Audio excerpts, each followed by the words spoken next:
बिस्मिल्लाहिर्रहमानिर्रहीम।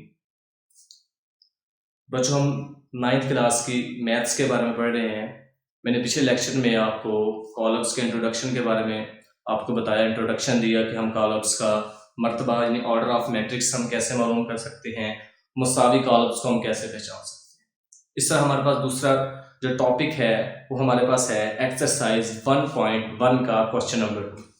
हमारे पास एक्सरसाइज 1.1 है, इसका हमारे पास है क्वेश्चन नंबर 2। हम क्वेश्चन नंबर 2 के बारे में पढ़ेंगे। क्वेश्चन नंबर 2 के अंदर है क्या चीज? क्वेश्चन नंबर 2 के अंदर कहता है कि मालूम कीजिए मदरजा झेल में से कौन कौन से कॉलम आपस में मसावी हैं।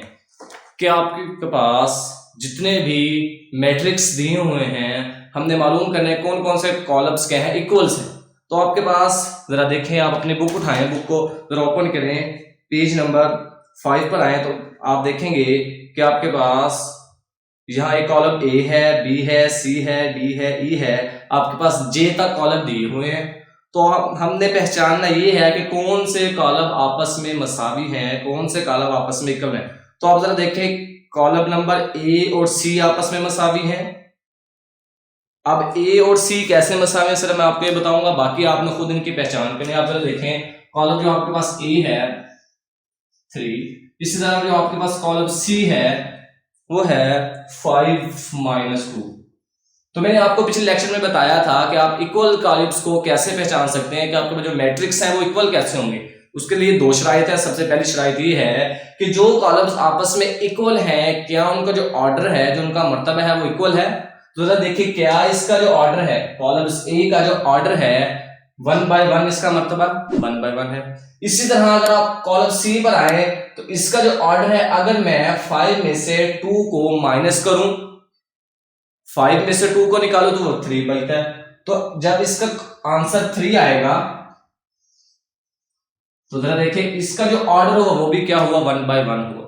तो पहली कंडीशन ट्रू हुई। अब दूसरी कंडीशन की तरफ आते हैं। दूसरी कंडीशन के अंदर वो कहता है कि कॉलम ए और बी, मिसाल के तौर पर अब आपके पास कॉलम ए और सी है, कि कॉलम ए और सी का हर रुकन मुतनाजरा रुकन होना चाहिए। अब मुतनाजरा रुकन से मुराद ये है कि अगर जो अरकान 1 2 3 4 अगर कॉलम ए के अंदर है, वही अरकान 1 2 3 4 उसी ऑर्डर के साथ कॉलम सी में मौजूद होना चाहिए। जरा देखिए, इसका मर्तबा 1/1, इसका मर्तबा 1/1।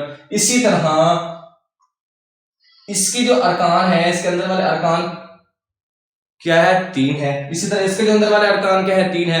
तो हम लिख सकते हैं कि ए बराबर है सी के, यानी ए किसके बराबर हुआ, ए किसके मुसावी हुआ, सी के क्या हुआ, मुसावी हुआ। इस तरह अगर आप बी की तरफ आए, बी किसके मुसावी हुआ, आई का मुसावी हुआ।